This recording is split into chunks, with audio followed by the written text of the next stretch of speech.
they have had like no food. This woman who goes by the name of Kat here on TikTok has lived in Montana in the US for 10 years, immigrated ages ago, quite legitimately, not part of these ridiculous white refugees who are part of this political stunt. And she says that via various Facebook groups for South Africans that she's still part of, someone reached out to her to help a family of 4 refugees that was stranded in a hotel with no food, no cell phones, no money, and they're absolutely desperate. And now she's at this crossroads about whether to help them or not. She says in later videos that she does go on to help them, but this just shows, what do these people expect? They're going to a country that doesn't even care for its own citizens. Trump's big, beautiful bill is going to increase tax breaks for the rich by taking food stamps away from the poor and Medicare assistance. They shouldn't be surprised by this. Hello people, how are you doing today? I'm Marvin, and if you're new to this channel, feel free to watch my videos and hit the subscribe icon. Today we'll be talking about the white South Afrikaners who recently resettled in USA 3 weeks ago. Seems the promises they were given by Trump were all false. They are to get privileges such as food, shelter, and free phone services for at least 2 years. A lady from South Africa recently viewed a post in a Facebook page where a white Afrikaner had no food to eat. The family of 4 was reportedly stranded on a hotel in Montana without food, money, or a cell phone. Instead, they reached a Facebook group for help. I guess Trump is not helping them because they have zero knowledge of farming. Let's watch the following videos to see whether if they are struggling or having a life they expected. Did you see this video of this woman from South Africa talking about how on a Facebook group she saw that Afrikaner refugees here in the US are struggling and are thinking about going back? Family of refugees has been placed in this town, and they have had like no food. I know that there's this, I don't know what to think because I didn't really follow it at all when it happened, but I think they were of the understanding that they were going to be arriving here to like complete assistance, and I think people here thought that they were going to be arriving to a house and a job and medical insurance and a whole bunch of other stuff, and it actually isn't that way at all. There have been like 4 adults in a hotel room with no money, no cell phone, no anything. And like the humanitarian in me, I can't ignore the fact that these people are struggling. But there's this one side of me that's like, fuck that. If you hadn't heard the story, Trump has been letting Afrikaner refugees, heavy on the quotes, into the US. They came here with the lie that the South African government is persecuting them because they're white. So at a time where Trump is not allowing any refugees to come into the country, he is allowing Afrikaners into the country. And like this article perfectly states, they're not refugees, they're opportunists. And these opportunists really thought that when they got to the US, they were going to get a house, a job, a car, a cell phone, health insurance completely paid for. They really thought that Daddy Donnie was going to take taxpayer money and give it to them. You know, believing all those lies that people of color come to the US to seek refugee or asylum, and then they have it on easy street, which, surprise, surprise, it's not true. And it doesn't matter how much those South Africans hated here, they can't just go back home. Like the Department of International Relations said, these Afrikaner refugees cannot just go back to South Africa or get assistance from South Africa because they're supposed to be under the protection of the United States and Donald Trump. And if these Afrikaner refugees want to be welcomed back as citizens, they have to revoke their status in order for this to happen. So if these Afrikaners are struggling in the US and they want to go back home, basically they have to admit, we lied. I think it's kind of humorous to me that their lies have backfired on them and that Donald Trump has left them stranded. However, it's very frustrating that people who actually have to seek asylum and refuge in the US because they're trying to escape danger and persecution are not being allowed in, but these opportunists are being fast-tracked. So folks, as you may know, there a group of Afrikaners, white South Africans have come over to the United States this week, and it's first load of South Africans to assist and help revitalize the farming industry in the United States, and it's quite controversial, as you know. Well, Donald Trump is very disappointed to find out this group of people who just came over this week actually have no farming experience. They have no knowledge of farming, and none of them actually had farms in South Africa. When they found out that they were actually a collection of security guards, actually part-time rappers, and a guy called Bradley who almost bought a tractor once. So this is obviously a real disappointment, PR exercise failure for the Trump administration. There was even one gentleman that thought irrigation was a TikTok challenge. Folks, the source for this is the BBN. Tell me which refugees are not getting assistance. First off, it's ludicrous. They don't have jobs. They don't have this. They've been here for 3 weeks. Her video was posted yesterday, by the way. The person who posted this video. They've been here 3 weeks. I'm sorry. We're talking about people who lived in South Africa for 17 years without a job in some cases. And they're here for 3 weeks. And you're going to complain. First off, this person in the video said that, well, I don't know this, I don't know that. Well, you're right, you don't know. You don't know anything.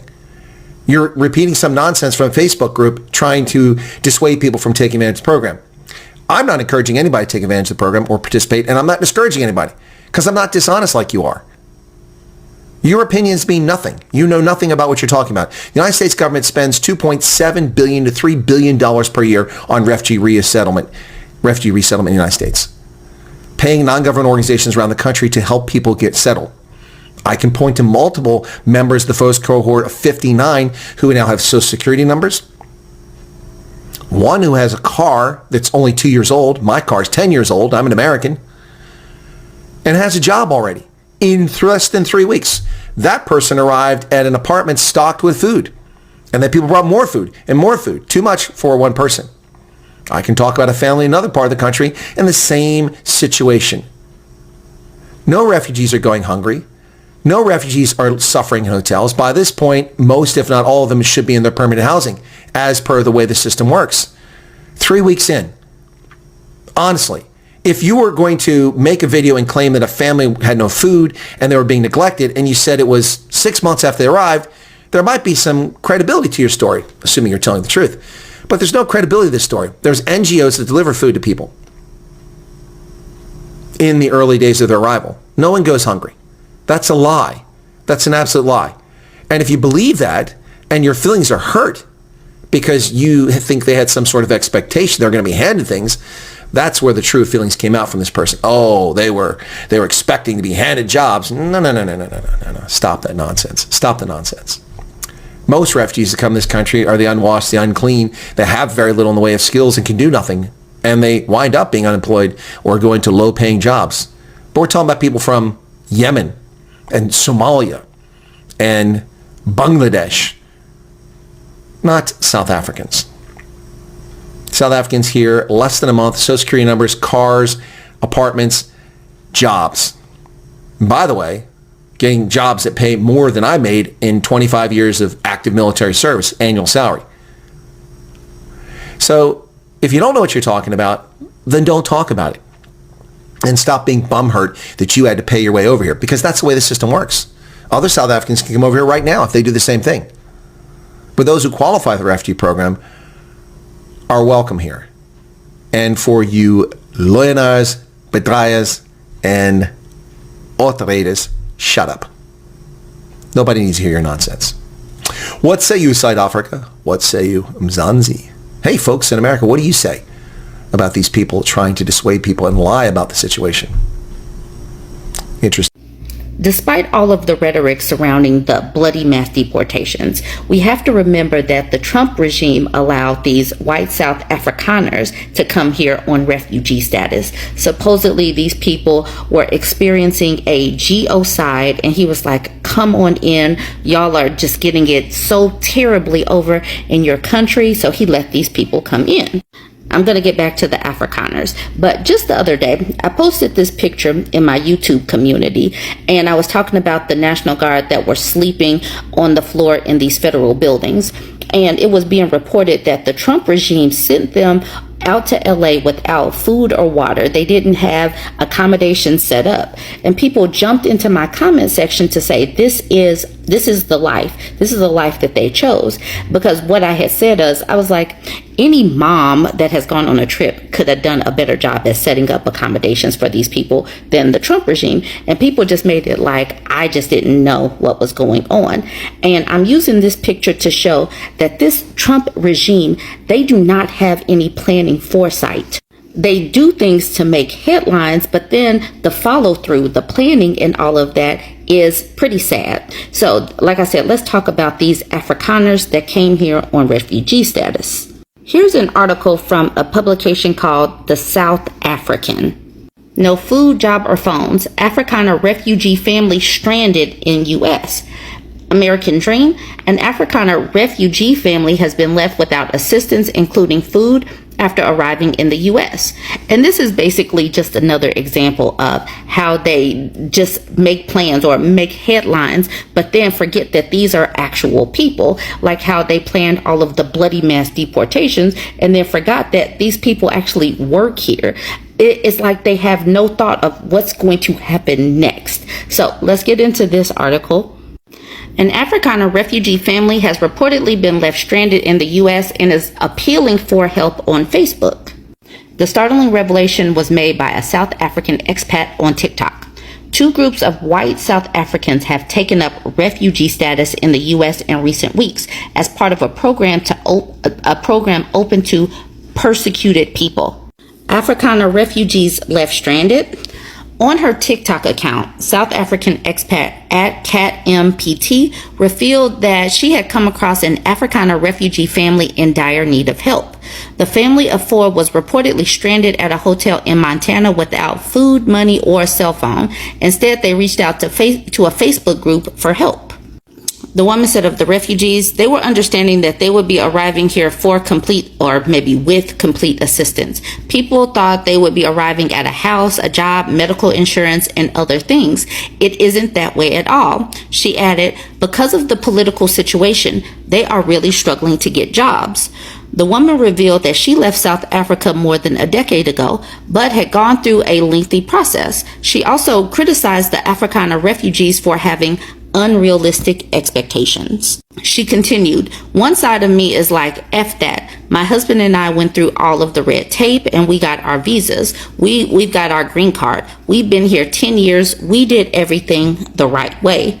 Who does that sound like? That definitely sounds like something I've heard before. She continues with, here, these people, regardless of what they were promised, just came here expecting everything. Under the post, the woman added that she was assisting the family with a car as she was a humanitarian. Now, the post is no longer available. I went there this morning, but thankfully I saw this article yesterday. I had gone over to her page yesterday and I grabbed the video. I'll share the video at the end. All right, it says, no help from SA Embassy. Last month, the Department of International Relations stated that South African refugees in the United States would not have access to any diplomatic assistance whilst abroad. The persecuted South Africans would instead be assisted by the U.S. Refugee Admissions Program, which was signed as an executive order by Trump. As part of the Afrikaner Act, the group was also given priority to refugee status, which provides them with startup assistance like money, jobs, and even a house. That's really nice of them. They didn't do this for other people seeking asylum, but okay. But obviously it didn't happen because Trump's a liar. Can they return to South Africa? According to DIRCO spokesperson Crispin Fury, refugees simply can't return home for a braai and go back. I'm not sure what a braai is, but obviously they can't just go back because they were seeking refugee status for a reason. It was so dangerous. There was a genocide there.